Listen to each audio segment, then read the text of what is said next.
It's more than just steel and gears. It pulls you in and doesn't let go.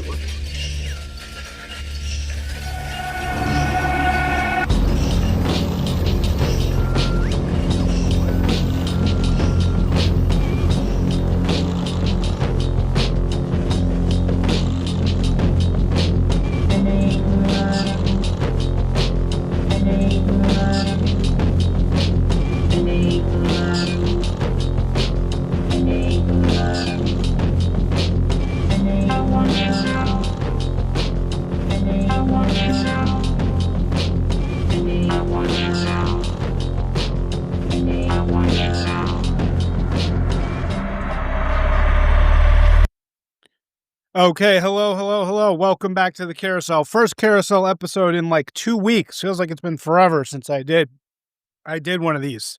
Here today with very special guest, good friend and great all-around guy, Peter Gietl. How's it going? Thanks for having me, Isaac. And Peter, you are editor-in-chief of Frontier Magazine. Yes, sir. A beautiful culture magazine that thick pages, glossy. This is the third episode of it. It's the third issue of it. Here's Elena Velez smiling here.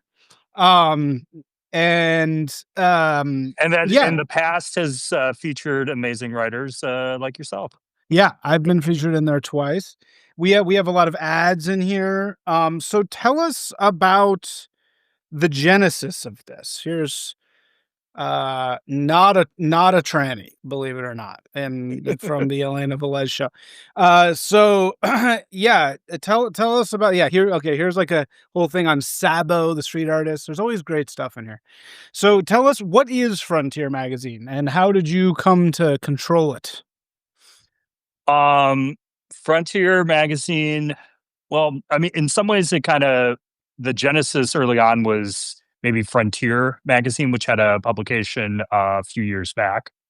That's where I started working with James Fullis and Matt Peterson. Wait, you just said Frontier Magazine. What Sorry, Return. Return Magazine. Return. Okay. Yeah. So and yes, then, Return Magazine. Return got folded into Blaze as covering tech and stuff like that. But we really wanted to produce a high-end premium lifestyle magazine that focused on culture, Americana, resiliency, people building, people creating. And that was always kind of the vision with James and Matt and myself. Fortunately, Blaze was nice enough to kind of let us do whatever we wanted in that respect. But we really thought it needed to be kind of coffee table size, great photography, great illustrations, journalism, whiskey reviews, American-made products, just kind of that, kind of glory days of Vanity Fair and GQ and some of those great magazines that maybe aren't as great anymore. So hopefully aspiring to be at that level. Of course. So remind me, what was Frontier, and then how did Frontier evolve into? Sorry. Well, Return. We keep doing this. I What was Return, and then how did Return evolve into Frontier? So I originally started working for Return. I came on, I think, like their second issue, something like that, and Return had a lot of like essays. A lot of it was kind of future tech, cyberpunk, realism, AI, a lot of interesting artists and writers and thinkers that were in there.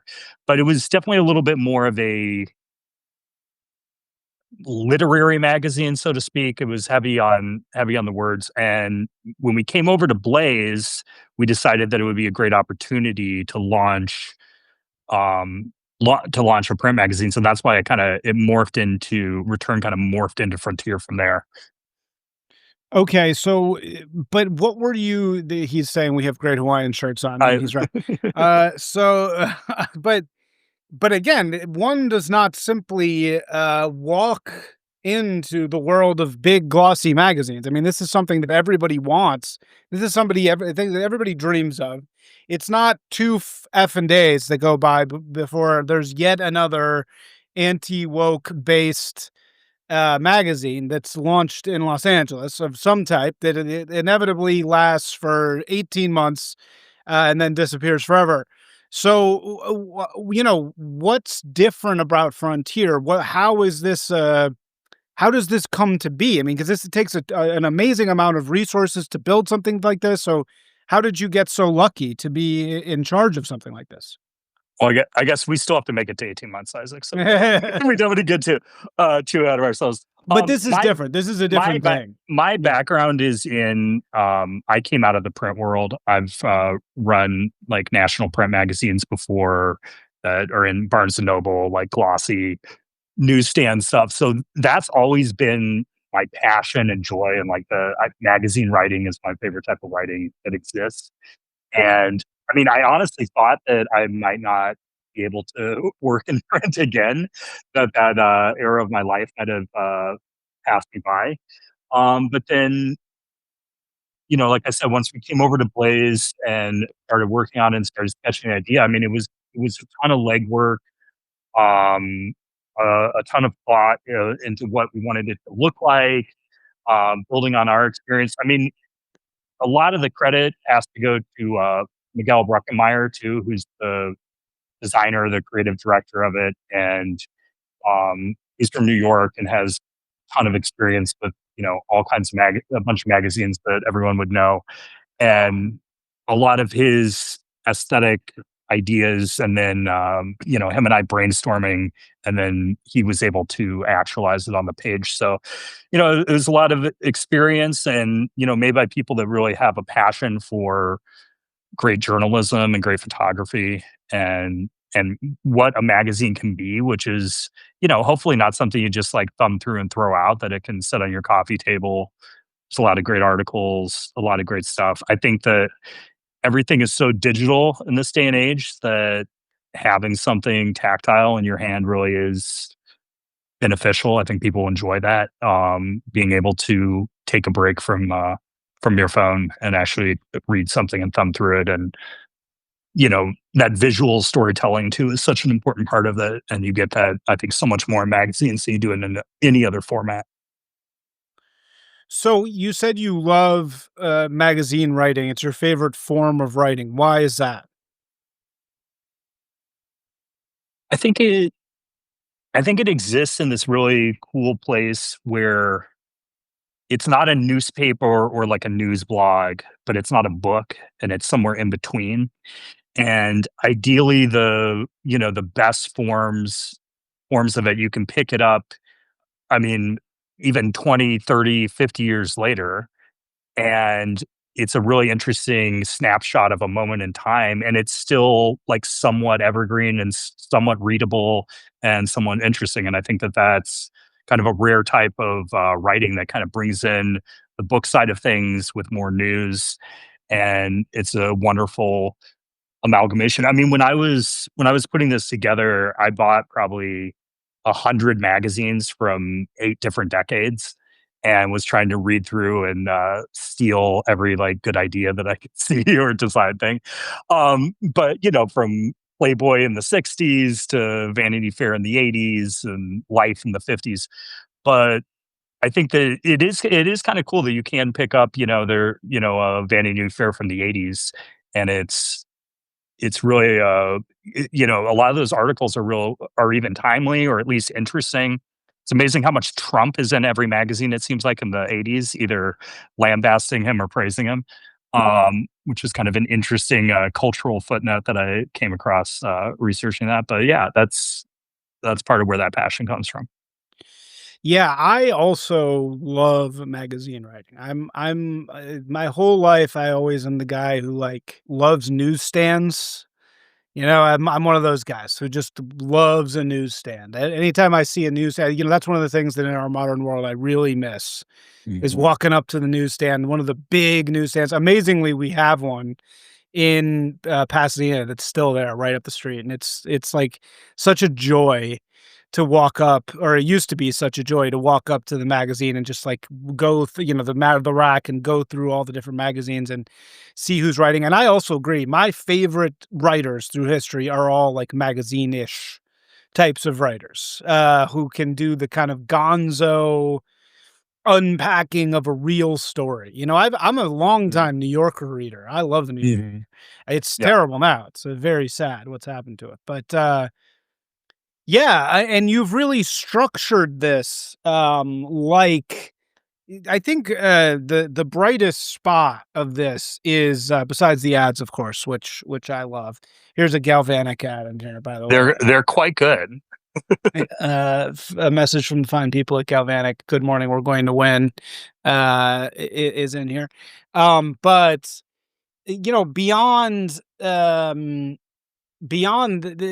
ads, which I just love as an ad man, but you've got it laid out in this way where it's really about the culture of the right.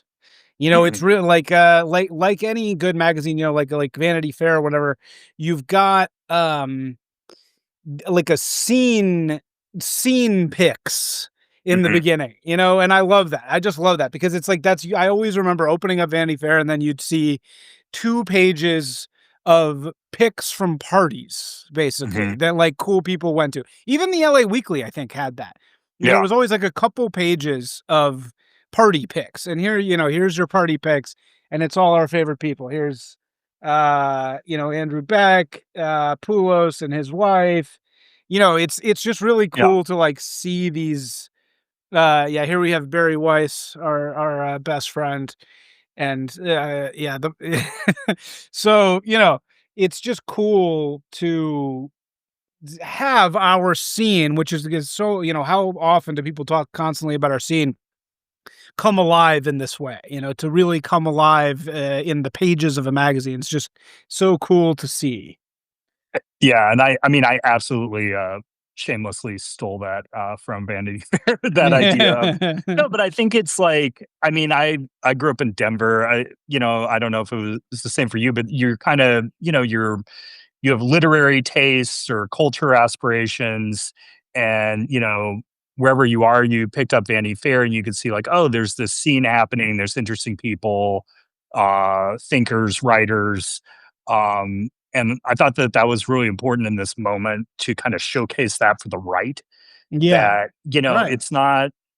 it's not just chamber of commerce parties or, boring CPAC dinners, that there's something happening all over the country, all over the world too, that's interesting, that's a scene, that's cool, and showing that off in the little way we can, I think is really important.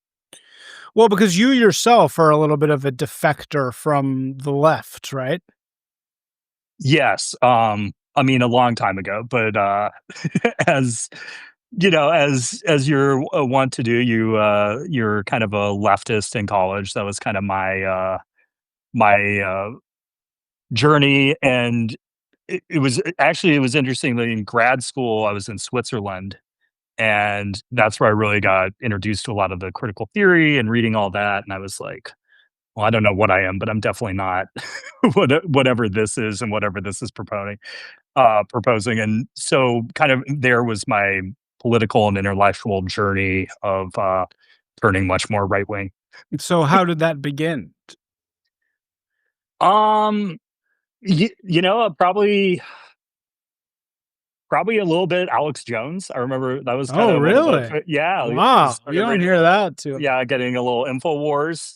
Usually Alex Jones is the end of the road, not the beginning of the road. Yeah, but I mean, just basically starting to read more, because when you're in that echo chamber of intellectual academic left, you really never come across any of the ideas and writers are really just verboten.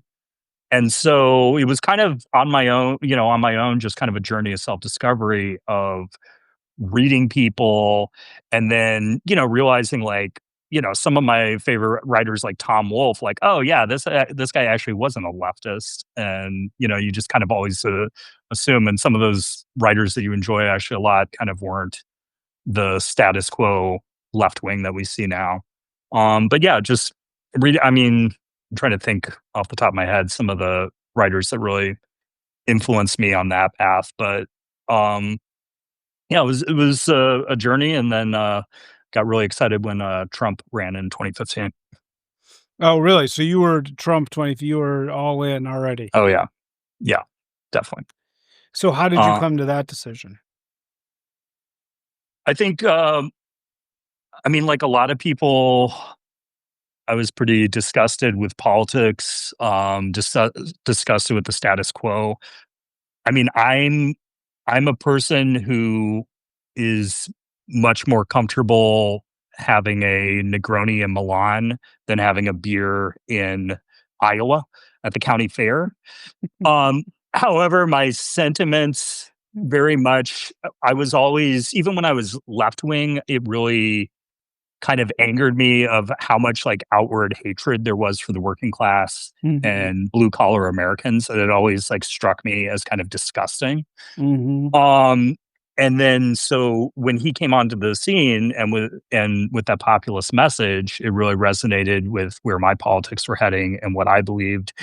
And and also, I mean, just the way he spoke was so, at the famous, I think it was the second Republican debate where he's saying that, I know all you guys are bought off because I pay for I paid all of Right. you. Yeah, that And so was great. like the idea someone could say that was really exciting. But it Totally. ended up, my Trump support ended up costing my, job in a national magazine, but Okay, so tell us that. It's funny how similar we are. It was the exact same with me. And I also yeah. lost my job at the time because of it. So what happened? I was the executive editor of a national tech magazine that was in, like, every Barnes& and Noble. We were partners with, E3 and, oh, I'm blanking on, the Vegas show. I can't believe I'm, blanking on, anyway, the so I was kind of, kept my politics to myself and kinda just nodded along, and then one time, like, I think in 2017, I was drunk in Vegas and, told my publisher that, I had, voted for Trump, which I thought, who cares? Like, what Oh, I didn't think that he would care about that, but, I was, fired a week later. oh my God. And what did he say?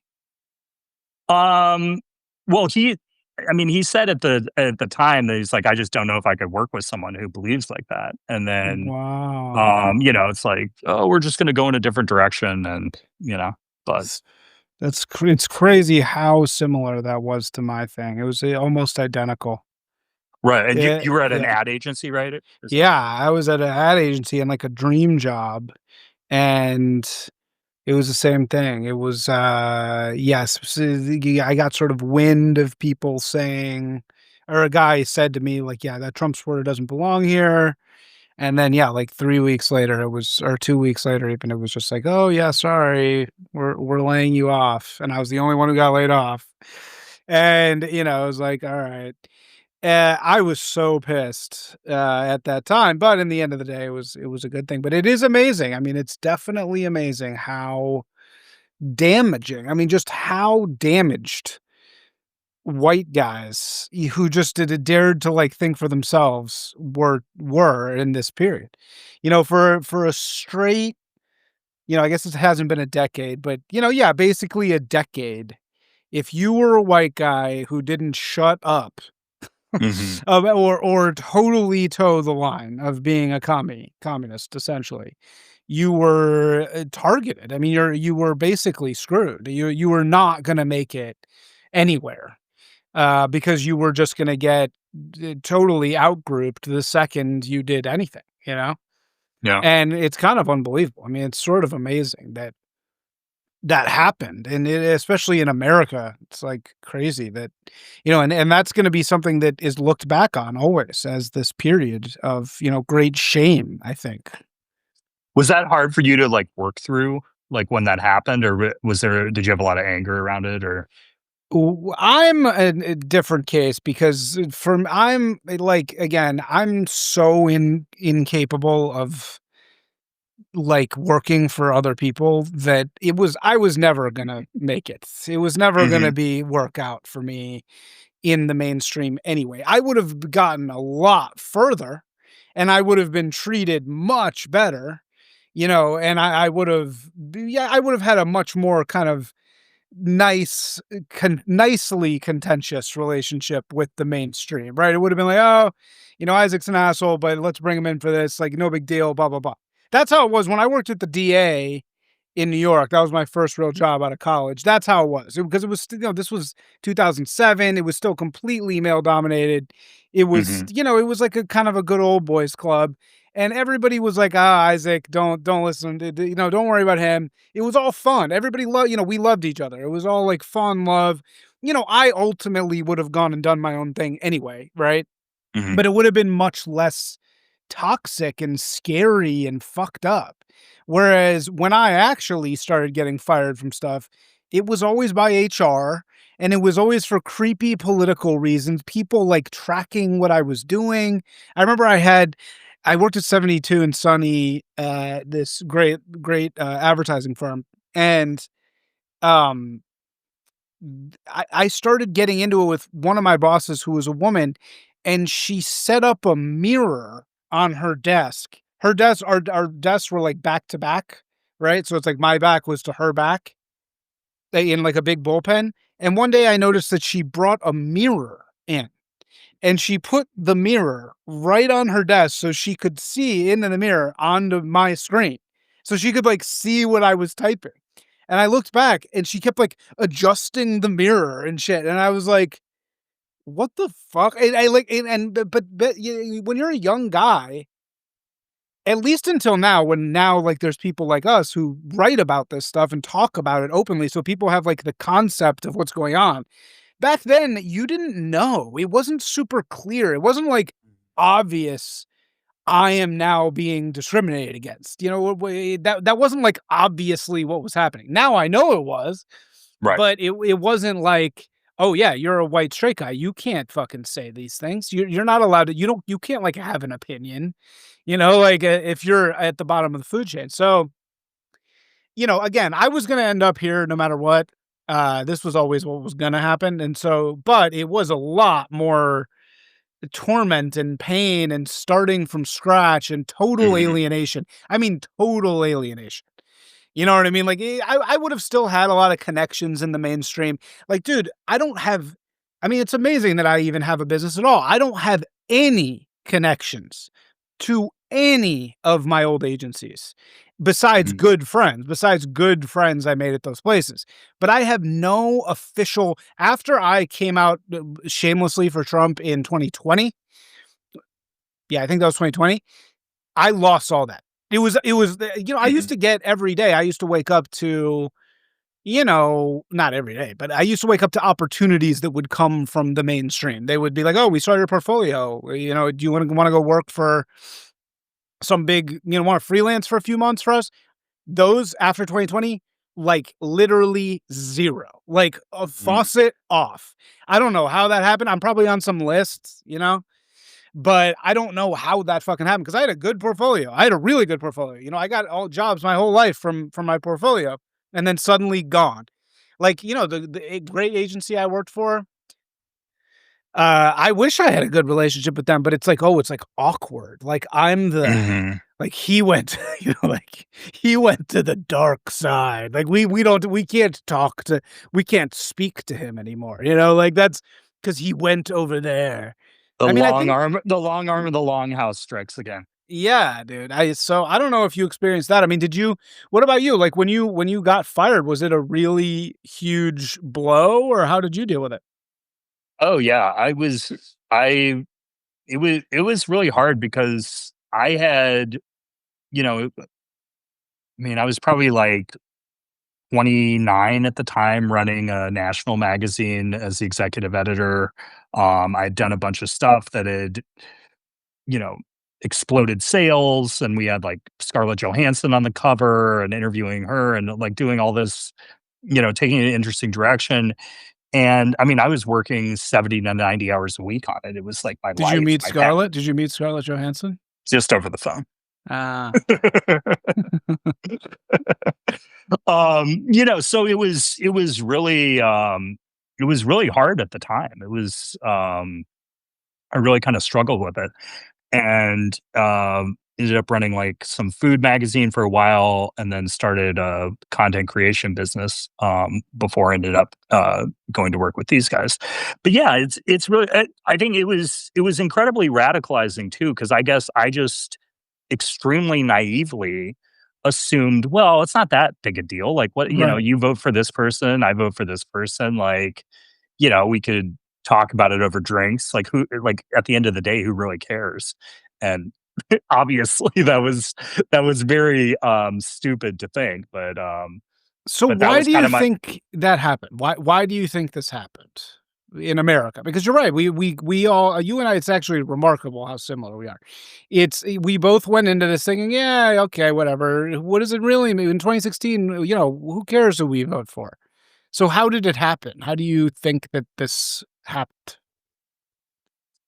There's probably there's probably a lot of different answers and reasons. I think one thing that pops to my head when you ask that question, though, is the internet has created such a monoculture across the country and the world also, but where everyone feels the need to have the exact same beliefs, to be in this in group.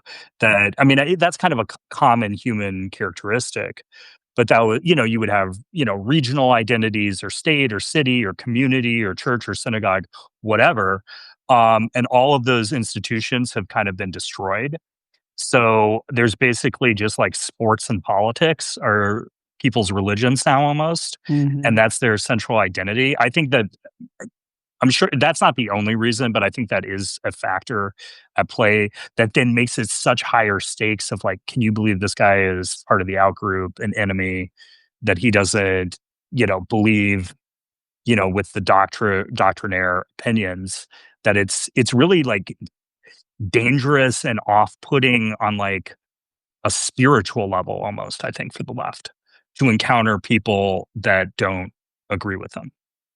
Um, which yeah, it's kind of mind blowing, because I mean, I don't know. It's but even now, you still, and and when Trump ran in 2024, there's a whole cadre of intellectuals who still cannot wrap their heads around that there are people that might vote for Trump. And it's kind of mind-boggling when you think of it, because it's like, I could think of a million reasons why someone voted for Kamala Harris or is a Democrat or whatever. Like, and the fact that you can't, put your mind in like a steel worker in the Midwest who might have differing opinions about globalization or all these other issues. It's a failure of the intellectual class and a failure of the elites to recognize the world around them. But what do you think? Why do I think it happened?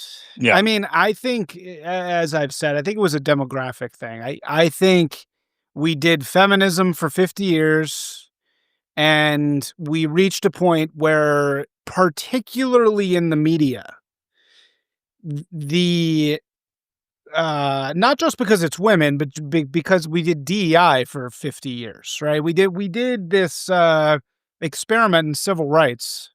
Mhm. And by the time we got to 2015, by the time we got to basically 2010, it was the absolute perfect storm. Like we'd filled the ranks with these incompetent manager type people who really didn't belong there. But they were very overeducated. They were told their whole lives that they're, very special and that they deserve these fancy jobs. And the boomers were too stupid to understand what was going on. They just pulled the ladders, right? Mhm. So the talent mechanism basically broke down, but it was invisible. You couldn't really see it because, and it's not until now that people like my friend Jacob Savage, did you see the pieces he's been writing? Like there hasn't been a white guy born after 1983 published in the New Yorker as a fiction writer ever. So basically that, he wrote a whole article on this. Mhm. basically that happened, but you didn't notice it right away. Like, you didn't see, it wasn't super obvious that the ranks had been filled with people who weren't there because of their merit. They were there Mhm. because they went to, they were a woman basically who went to the right schools. I mean, no offense, or a black person or a Latinx, whatever you want to call it. And uh that just led to a situation where the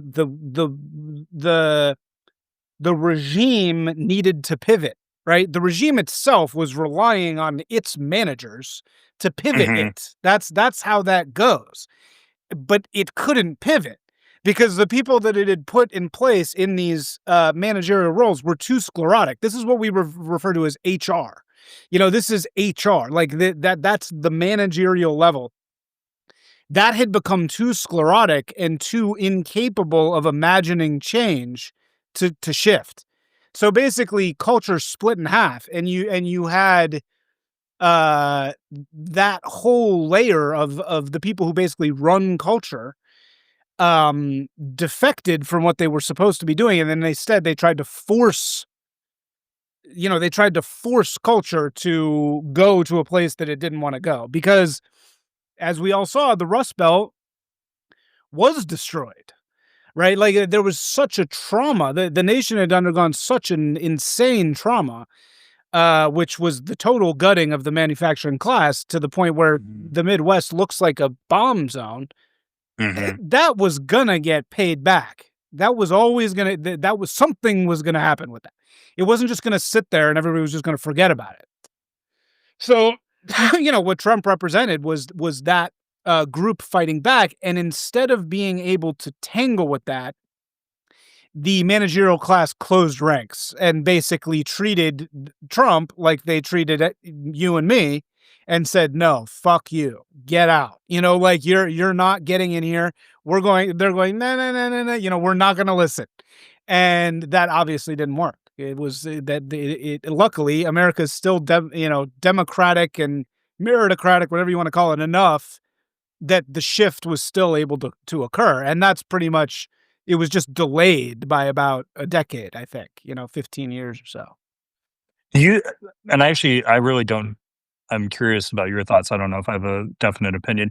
I mean, do you think that the like vitriol they went after Mitt Romney or something, that is tangentially, is that related to that? Or is in some ways Bush and those people just kind of an outgrowth of the left or the managerial class, Yeah, really? And then the vitriol was coming because, and to a certain extent, Bernie experienced this as well, yeah, because it's an existential threat exactly. to their establishment. And that's when I knew they were lost beyond help. When they sidelined Bernie to that degree, and even Elizabeth Warren. I always said, I mean, I now don't like her, but I always said Warren would have been a great candidate.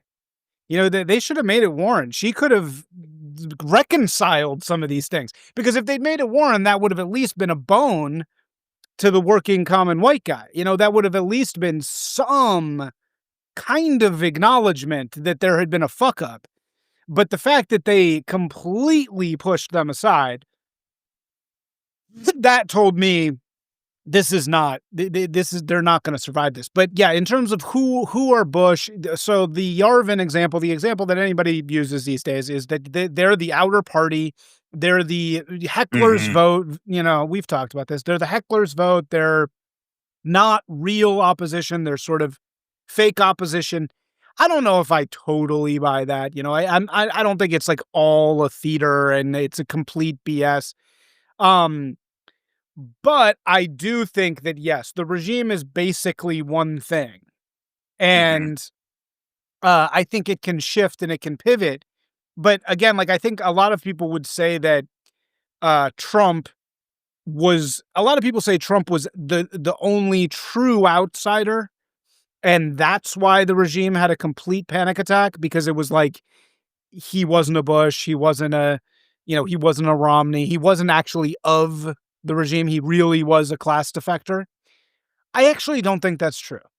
I think it was his attitude, and I think again, it was by that point, his attitude was unacceptable inside the sclerotic Right. range of behavior that was allowed. And I think that that's really more what it was than the fact that he's a true outsider and Romney's not. And, like, of Yeah. course, there's something to that, but I'm not a pure believer in that. Well, and you saw, George Will was writing essays defending Trump at the very beginning of like, "Oh, maybe we Yep. can work with them," or like, and then I forget what exactly he said or did that then permanently got him, as the outsider status, but Well, what happened with George Will? well, in the very beginning with Trump, George Will was writing essays defending him, saying like, "Oh," 'cause I think they still thought maybe they could control him Yeah. or they could, channel this energy in a certain way, and there a lot of these, you know, what would you even call them? I don't they're certainly not conservatives, cheerleaders for the establishment on the right, Yeah. yeah, the hecklers, vote, but I remember that they were at the very, very beginning writing articles defending him a little bit, and then there was some sort of switch that then Yes. I remember that too. I remember there was that little phase in the beginning where, see, this is exactly proof of what we're saying. There was a minute there where the edgier parts of the establishment were gonna say, "All right, let's maybe shift." Like, let's give this Mhm. guy a shot. Like, if he's really winning, let's try to see what he has to say. Obviously he's resonating for some reason. Maybe these claims he's making about American manufacturing and shit like that and borders, maybe this is going to be a problem. But those people, I saw it happen, man. I was in LA. I saw it happen firsthand. Mhm. Those experimenter, whatever you want to call it, like Maven, not Mavens, like early adopter type people in the establishment were like shut down, and they all behaved. They were all like, okay, okay, okay, okay, okay, okay. They all like relented because they were being crushed by HR. They were internally. HR was like, no, no, George Will, you are not. Fuck you. You can't say that. This is Hitler. This is Hitler. You're supporting Hitler. So they completely closed ranks. But I do remember there was that little period where I had a friend here, man. One of my best friends from law school moved here to LA with me, or not with me, but after me. And he worked Mhm. at big, I won't say where, but he worked at all the right places, all the big agencies. And black guy. And in the very beginning, he wore a MAGA hat. And he used to wear a MAGA hat around, and he would be like, "Yeah, I'm a radical. I'm totally for Trump." But he was completely down for Trump. And then something happened. He actually told me like something happened at a party. He said like a bunch of gay dudes got like really pissed at him at a party, and he completely switched. He like literally it was like night and day. Like one day he was like, "MAGA, yeah, like I'm cool. I'm like rebellious, blah blah." And then it was like the next week he was like, Trump's a racist, blah blah blah blah. And I was like, "What happened, man?" Like something happened. Like all those people, they just gotten in some way. HR made the call. Yeah, they got the call, and I was like, "What happened, bro? Like 5 seconds ago, we were on the same team, and then I'm a racist because I like Trump." It was like, "What the fuck?" It was really weird. Has Um, there been anything worse than the effect of HR across no, dude, HR was the worst thing in the creation? world. And I saw this on Twitter. I feel bad I don't remember the person who was saying it, but it was basically saying like it would be literally impossible to create any of the inventions or products that, like the refrigerator, the airplane, all of these transistors that we use because they were dangerous when they were created. And Yeah, basically right. like HR and like safety committees would be like, no, we can't use these products. It could kill somebody. Yeah, yeah, or like, how about like intimacy coordinators in movies? It's like none of these things could have ever happened. Like we would have gotten nowhere because right, it's like And there's literally no sex in movies anymore. yeah, There's nothing. it's weird. It's, It like it's, feels weird. yeah. Yeah, because it feels like this like really fake thing. Um, so my question for you is, are you and I, people like us, are we stuck on the right? Or can we like so now that we've, burned the ships and we've gone Trump and blah blah blah. Let's say the right now gets really annoying and like goes back to being kind of neocon-y, which you can sort of see that happening. Are we now tainted forever, or can we go back to like being Bernie Bros if we wanted? That's a good I'm not saying I'm that's going to a do this. I'm yeah, just I saying don't know, it's a good one. it's a good question. I think there's something deep to it too. I mean, I personally think that, like, in 20 years, politics is gonna be it's gonna look nothing like it does right now. There's gonna be some radical changes as especially the generation under us, Isaac, as the Zoomers, gain more preeminence in things. I don't see politics reverting back to the '90s, and, it's possible, anything's possible, but I really do think that that ship has sailed. Um, and that I mean, it's actually kind of interesting going back to what we were talking about a few minutes ago of like, well, it would make sense for the left to go hyper populist, socialist to try and gain, votes and give things away. But then that in and of itself is also a threat to the regime and would probably get the same Thermidorian reaction. So it'll be interesting to how that kind of plays out across different strains of left wing politics and age groups. But no, I don't think it's going to revert back to neoconservatism, So what do you BS, think's going to Chamber happen? of Like when Commerce. you say in 20 years, what do you mean? What's going to happen? Um, I mean, I don't have a crystal ball. I think that people the secret's out. It's not a democracy, it's an oligarchy. It's a professional managerial class that manages things. It's a giant bureaucracy that can't be voted out or voted on, that, consistently take the opposite opinion of the people's will, so to speak. Pick any issue from immigration to trans kids, and you see that they're not in line with the majority, the average person.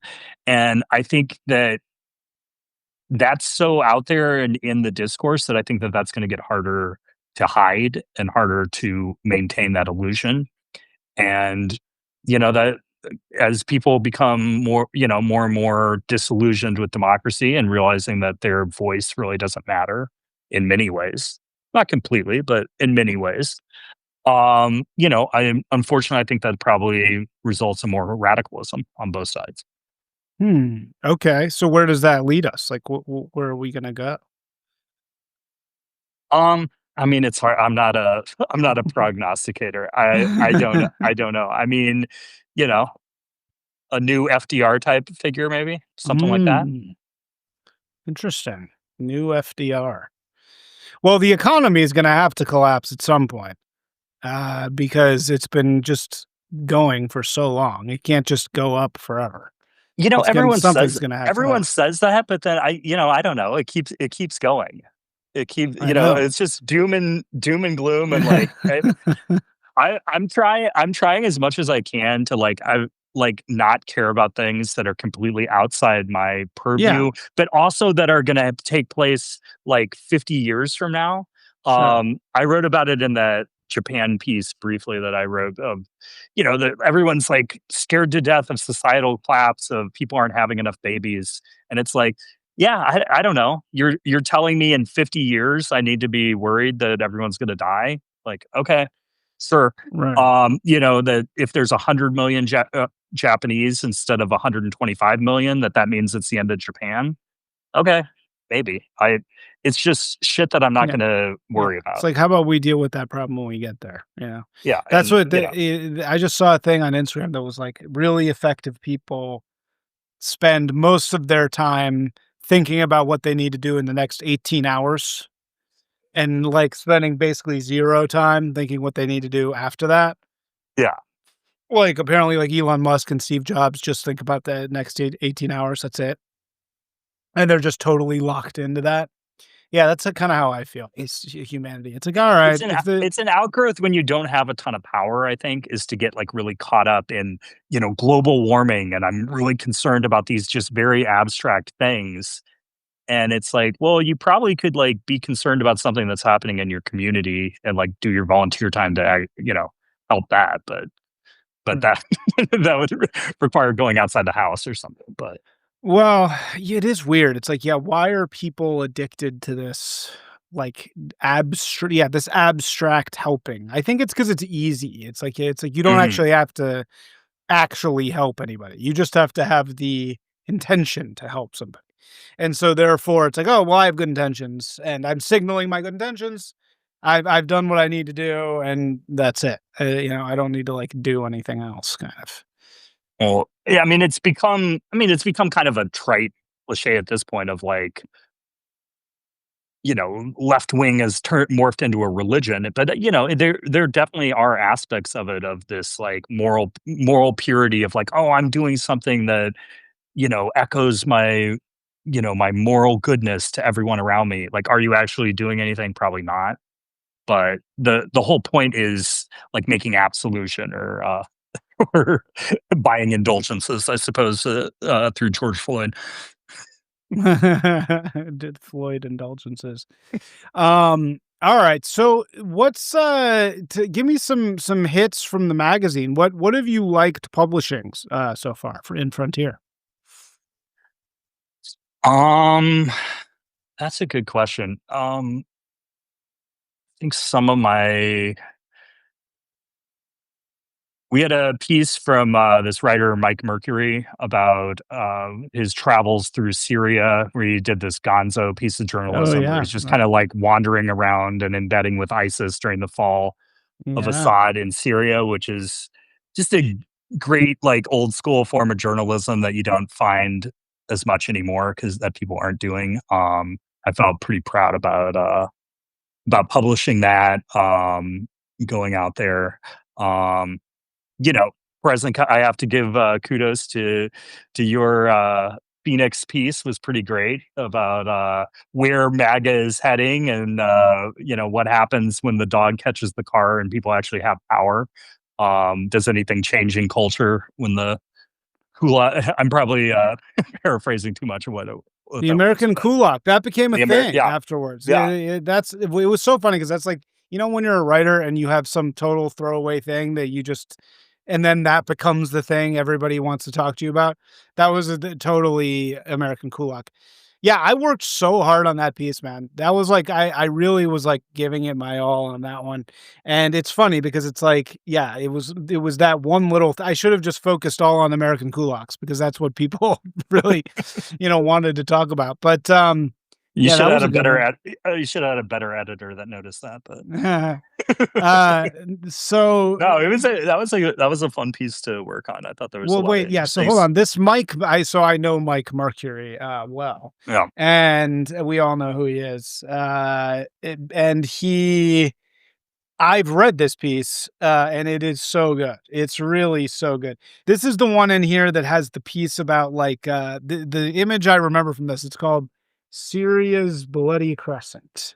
Mhm. And this one I think has the images of like the religious women walking past the prostitutes and they're, like, right next to each other, which is, like, I didn't know that that happened. It's like we think of it as, like, everybody's in a burqa, but it's actually, like, no, like, some women are in burqas and then some are prostitutes, like, right next to each other. Is that Yeah. I feel like was that in here?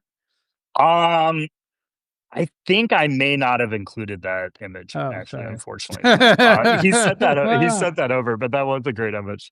No, But no, yeah, no, not it not was the it actual picture. I mean, he was writing no, I oh, didn't there the was right no, no yeah, the actual pictures. There was no oh, actual okay, pictures yeah, of it. Yeah, yeah. the writing yeah, no, that anecdote is in there, it's fascinating. Yeah.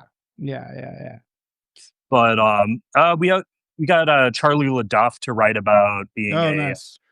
Pulitzer Prize winning, reporter, journalist who, gets a job at a hot dog stand to get the insurance, and then he ends up meeting all these, like, interesting cops and prostitutes and people of the city, so Really? He's an incredible writer. So Charlie Duff worked at a hot dog stand? He still does, I think, Really? because they gave him, like, insurance, and he realized, like, when he quit the New York Times, that he needed to get some insurance for for his family, so, um, but, yeah, it's a great piece of Americana.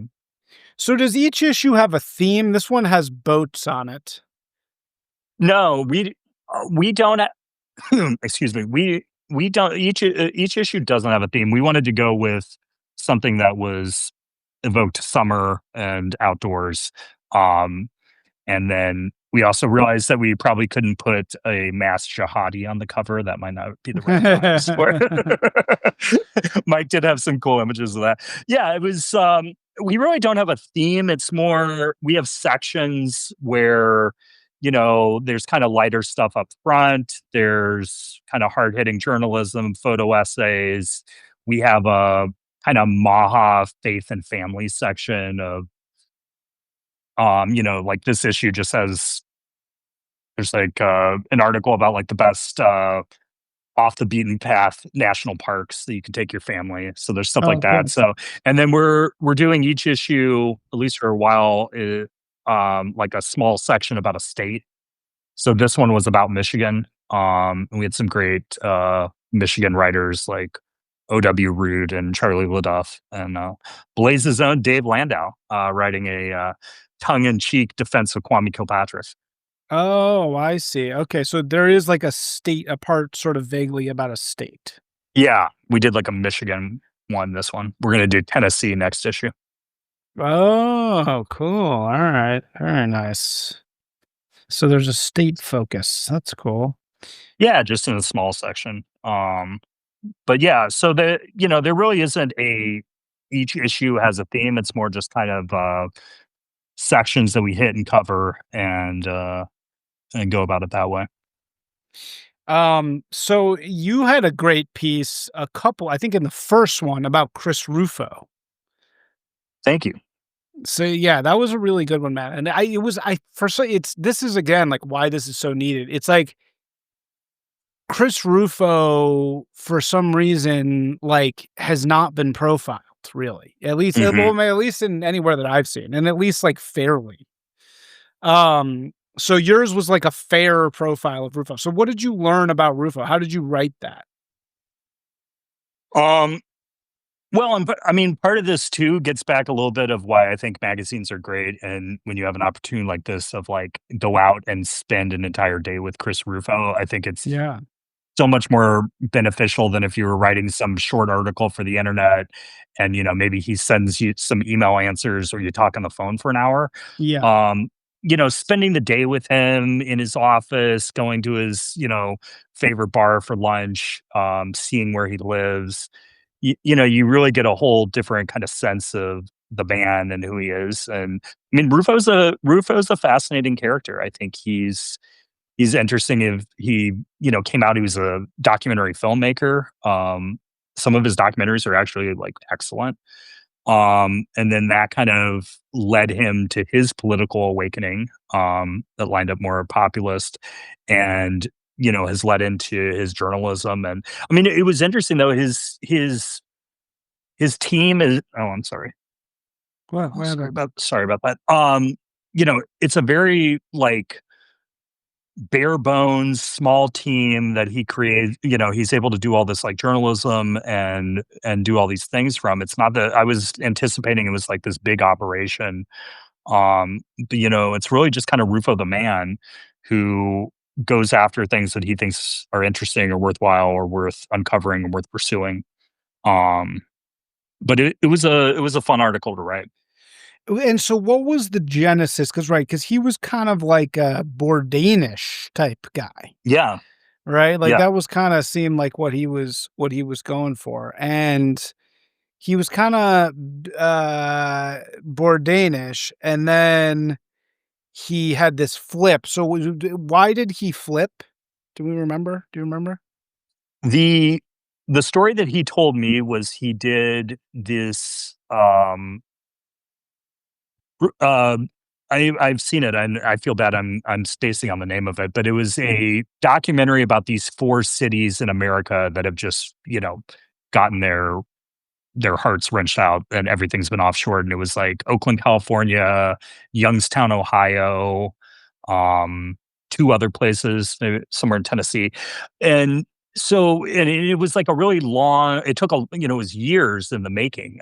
He made it for PBS, where he went out and, he saw this economic and moral degradation and, the end effects of what happens in communities when you take away all their jobs and ability to provide for their families.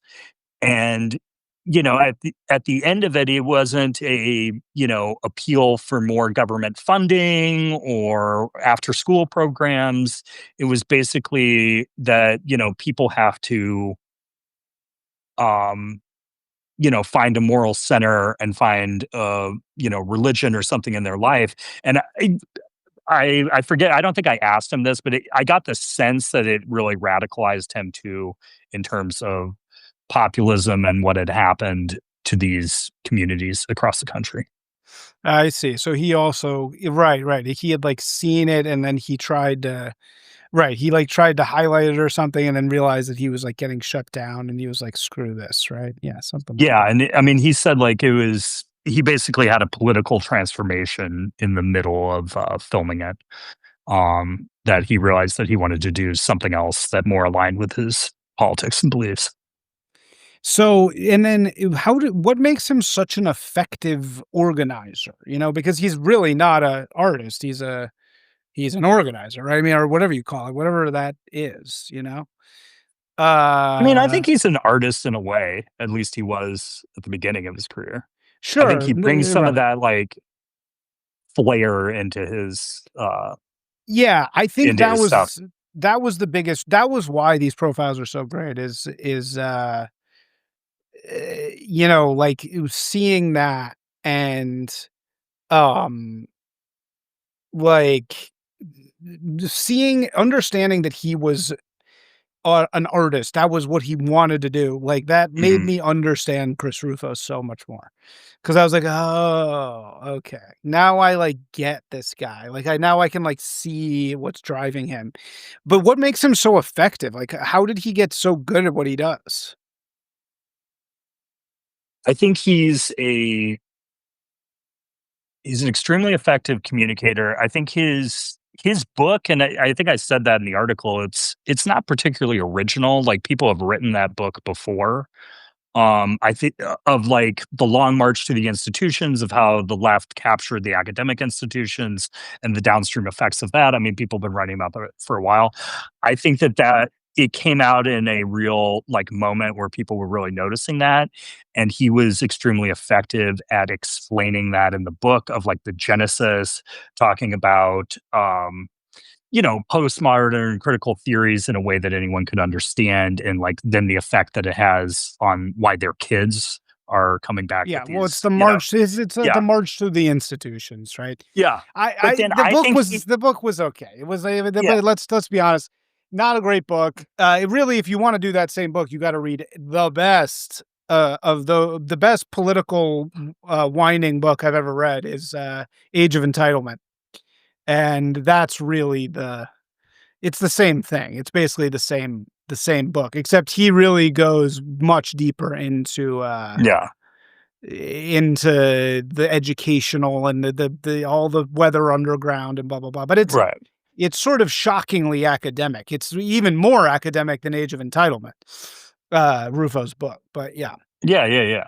Well, I mean, maybe that's why that didn't resonate as much as the one yeah, that's less yeah, academic and right, sure, allows. But I think the point I'm trying to make is that I think that he found kind of a soft underbelly that could be attacked and exploited by showcasing the out of control DEI policies. And I mean, it was interesting I'm pretty sure it's in the article. I mean, he told me that it was like it wasn't some, when the Claudine Gay thing went supernova and became, it was super viral. This wasn't like some grand strategy that he was like, 4D chessing. It was basically he was shooting a lot of shots at a lot of different things and trying to find targets, and for whatever reason that one just hit. And Mm. then that was able to Oh, kind of that's interesting. Okay, so catapult him. that's an interesting fact. Mhm.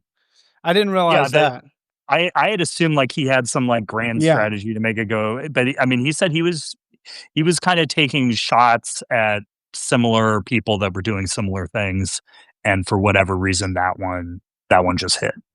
Yeah. Yeah, these people are so interesting, man. These like activists, for our thing, I interviewed very briefly Charlie Kirk, and I wish Mhm, I'd gotten a longer and better interview with him. I had about 15 minutes because it was at AmFest, and he was obviously, he is like the king of AmFest. So you're not going to get time with Charlie there, but he's such a different guy, Charlie, than he seems. He comes off as this wonky, kind of wonky, nerdy, super passionate politics wonk guy, but in real life, he's like a total Chad. Like, he's, like, tall, right. he's very handsome, he's very smooth, he's very, like, cool and charismatic. He rolls around with this, like, group of, like, other super tall, handsome guys that are, like, his, like, guys, and it's so funny because it's like, he's so not what I think a lot of people see him as, which is this like, really wonky, like policy nerd. Like he didn't strike me like that at all. Mhm. Yeah, no, I mean, it's interesting I mean, what his target audience is, and who, I mean, I guess it's Gen Z, but then I think Turning Point also appeals to older people. I don't know, he's able to capture a wide variety of, like, segments and demographics. Yeah. Um, So who else I'm has been profiled in there? That's good. Anybody come to mind? um, let's see, there's definitely been, Elena Velez, this issue, the fashion designer. James wrote a great Oh, profile that of was her. Poulos. Poulos wrote that. Yeah, yeah. Nice. How was that? It was good. Turned out great. She definitely had some, he went out to New York and, met with her, took some cool pictures of her, design studio, and yeah, I mean, I think she's emblematic of, there is a whole shift, and, in some ways, I think people get a little too caught up of like, "Oh, everyone's going, like, right wing or whatever," but I don't necessarily think it's exactly that, but it's more there's a cultural shift and a cultural revulsion towards, I guess, boomer politics, for lack of a better word, of like the reality that's been how we grew up in our lives, and how that manifests is kind of interesting. And, the different characters and people that are in it, you know, right wing people, left wing people, all kinds of Yeah. people. Well, when we're talking about right wing culture, we really are talking about this anti woke thing. I mean, everybody Yeah. flipped out, yeah, about John's piece about our little scene here, and because he called it anti woke, but actually, the further I get away from that piece, the more I realize that John was entirely correct to call it anti woke. Like, it is anti woke. He's right. That is like what it is, and so I think so many figures like Rufo, like Velez, Mhm. Charlie Kirk is much more of a traditional political guy, but Velez, Rufo, these are truly like anti woke people, which is like it's just such a unique phenomenon. Like, we're never gonna get that again. It, is That's that gonna be a enough? one time thing. Is that enough to build like a Permanent. culture or cultural movement? I mean, you get in, obviously you discuss this in your article. Yeah. But it is an interesting question that I don't know of, like, is it just in antithesis of something else? Like, is that enough to build something kultural and something meaningful? Does it have to be deeper than that? Um, I don't know. Because I mean, you're right though, because it is kind Question. of like a kulak culture in some ways on the right that you see. Like, there Well, but isn't like high cult or cool. Yeah. Kulak is anti woke naturally, though, right? I mean, right. that's kind of the point. It's like Americans are naturally anti-woke. They don't Mhm, like they actually don't like being racist. They really don't. Like, Americans actually don't like it. They don't like mhm, being racist against black people, and they don't like being racist against white people. They don't they it makes Americans very uncomfortable, and it always has. British people are also like that. You know, the British people are inherently it makes them very uncomfortable. Nativism and, racial purity, it's just something that turns off the Anglo sphere of people. They don't like it. And that's always been the case. And that's why it's like, the Yarvin, et cetera, says it's the Boston Brahmins are the real, Jews. It's because like, he's right. Like, those people, like, racism is just abhorrent naturally to Americans. We just don't, it's not like part of kind of like who we are. And so that's why it becomes this fetish. It, like many things, like sex also, Americans, we have this puritanical DNA, and it makes us really weird about certain shit. And so race has become this really like stigmatized fetish that we're constantly tangling with. And yeah, basically white people got addicted to it. I mean, like, white women in particularly got really addicted to obsessing about race and to trying to signal that they were not racist. But in doing so, of course, they went the other way, which was to be racist the other direction. And then everybody said, no, no, no, we don't want to do that either. We don't want to be racist either. We don't, Americans just don't like it. And so, no, being anti woke is not enough. Then this is what I'm constantly saying. There has to be another message here. It has to be more than just we're not mhm. racist, It has to be here's what we actually stand for, and I think that that's what's going to be coming up probably. I mean, I don't know, where do you see things going culturally? Do you think here's a good question. Do you think woke is over? Um,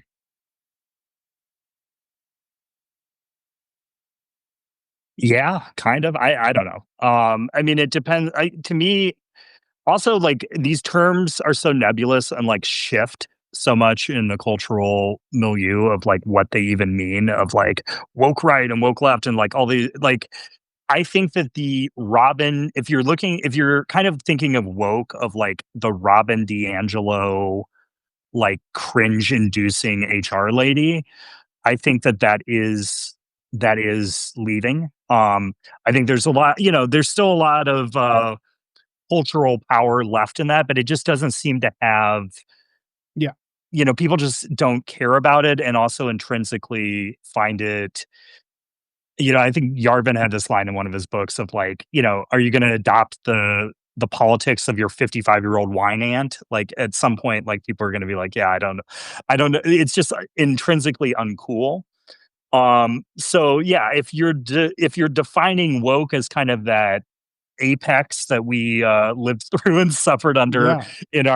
in our careers in the mainstream. I do think that that is kind of on the outs, but you know, let me say, I do think, well, I think that unfortunately radical socialism and those type of things will probably be more on the ascendancy. Okay, so yeah, so say more about that. Where do you think what is woke gonna evolve into?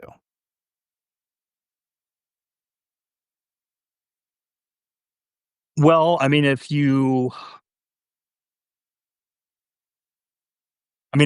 we're discussing, if we're thinking of woke as like the left, I think, uh, is it, how do you pronounce that guy's name in New York? Is it Mamdani? Um, Mamdani, yes. Mamdani. I think that these voting blocks of immigrants that have come in that don't have the same, um, necessarily adherence and cultural history, tied to some of the institutions that we have, and they're going to run on giving away things and giving free things away, which always does pretty well in a democracy. I think you're going to see a lot more of that and a lot more radical direction heading that way. But and that's what I'm saying is on the, like, hard edge of the left, but again, I don't think that most people are really that extreme in America. I mean, maybe the trends are heading a little bit that, but it's like what you were saying, like, most people are, like, intrinsically not racist, they just wanna grill, they don't wanna get involved in these cultural machinations over abstract political ideals, but yeah, I mean, honestly, I don't really know where it's going. I wish I did, but Yeah. Yeah. Well, um, okay, cool, man. Well, so how do people get the magazine? This is the biggest complaint I get. They don't know how to get the magazine. So how do they get it?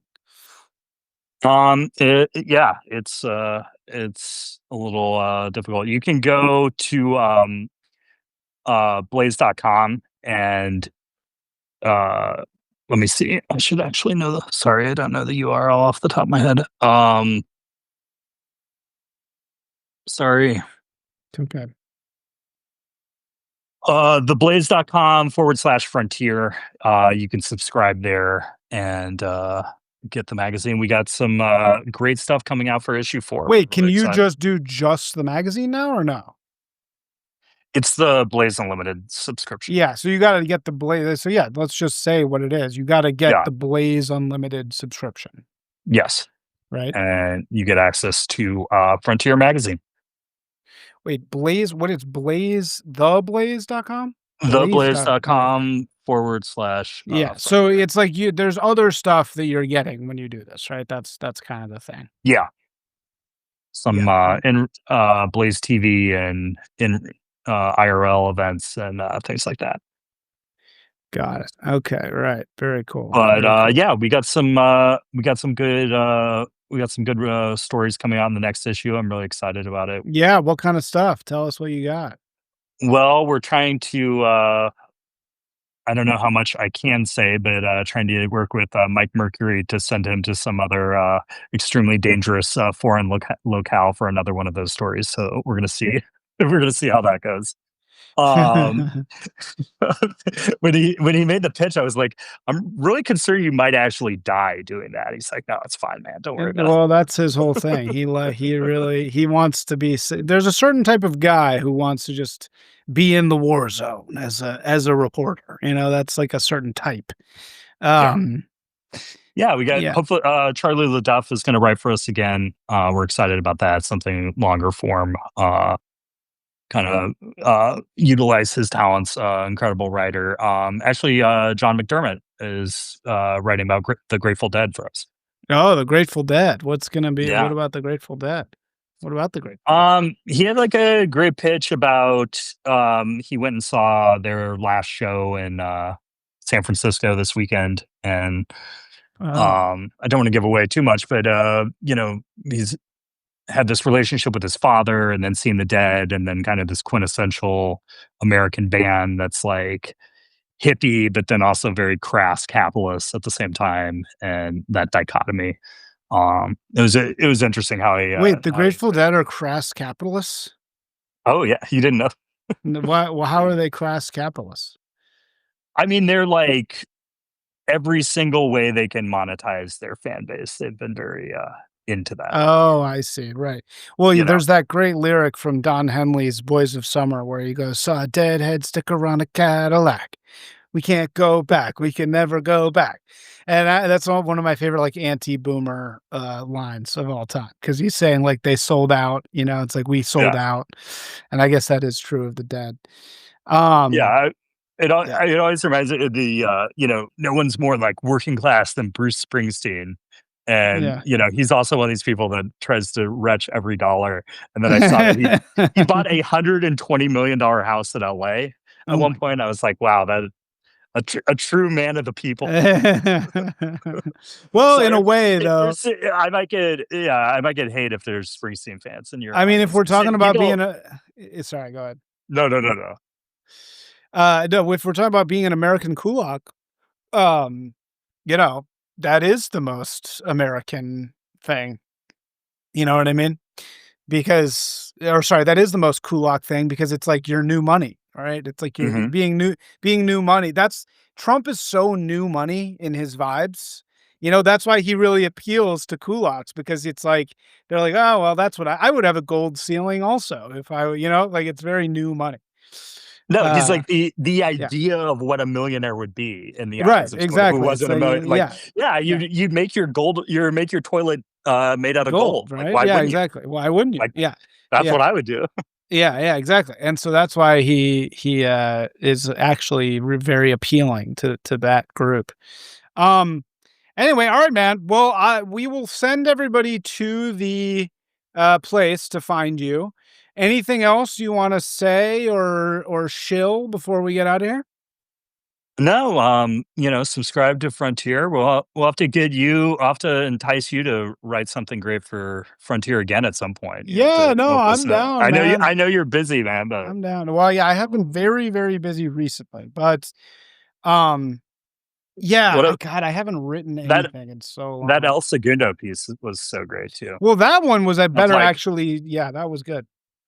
are they actually controlling the weather now? That was. Did you see I that know, isn't whole that dust? funny? That whole dust? Yeah, Well, because Augustus was such a big yeah. part of that piece, but he's also just like the star, so of course he's yeah, and now he's in trouble. I don't know what's gonna happen to him. We'll see what happens with his weather controlling program. Um, Well, it's fine. Yeah, it what is that it's interesting. It's like that is one of those like Alex Jones things where it's like that sounded so insane like 12 years ago, and now they're like, yeah, no, we kind of can control the weather, but well, it's so yeah, limited though. Is like that's what exactly. I found like silly when people are like, "Y- that company caused, or these companies caused those floods." It's like, no, it's not. Doesn't seem possible, but I mean, God, it seems like a very unlucky thing that would happen, but yeah, who knows? I don't know the details, so I can't weigh in. All right, man, dude, thanks so much for joining. I will thank you so talk to much, you Isaac. for sure anytime, man. I'll talk to you soon. Appreciate it. Peace.